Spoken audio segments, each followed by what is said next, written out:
Lakwatsirang babae. Ngayong araw maglakwatsa na naman ang babae. Siyempre hindi yan aalis ang babaeng yan kung hindi siya maglalagay ng kuloriti sa pagmumuka niya. Magaling lang naman yung babaeng yan sa paglalagay ng mga kuloriti sa pagmumuka niya. Pero paasikasuhin mo yan sa bahay, ipaglaba mo yan siya. Napakatamad niya. Pero utusan mo yan mag-makeup, mag-skincare. Napakabilis niya. Ang kubita dito sa bahay naninilaw na.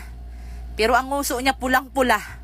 Pati ang pisngi niya, wala talagang kahihiyan. Kung may pupunta dito sa bahay, hindi siya mahihiya na ipasiar niya ang tao na nanlilimahid ang CR, na may nakasabit na pante. Yang alahas-alahas na sinusuot niya, ako na lang ang maaawa sa mang-hold up sa kanya. Kaya walang mapapala, hindi man yan masasanla. Mahilig magsuot-suot sa mga aksesoris.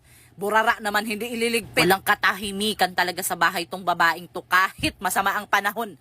Kahit mabagyuhin tayo, hindi talaga niya mapigilan ang pagkalakwatsira niya. Isasama pa ang mga bata sa mga kalukuhan. Sus, Dorinel, pag ganyan-ganyan ka sa itsura mo, ako na lang ang mahihiya sa'yo. Maganda tignan. Pero papuntahin mo ang mga tao sa bahay. Mahihiya ka talaga. Tignan mo ang ginagawa sa anak, oh. Pinapainom ng mga kung ano-ano. Yang bata, kaya yan magkakasakit, magkakasipon.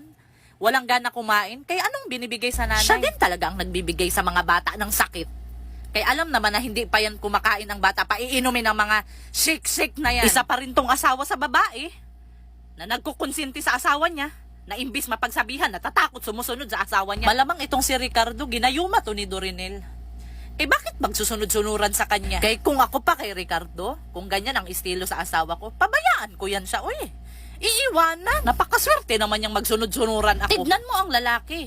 Binibidyohan pa ang asawa. Susuportahan niya talaga ang pinagagawa sa asawa. Kung ako kay Ricardo, hindi ako magsunod-sunuran kay Dorinel. Sus!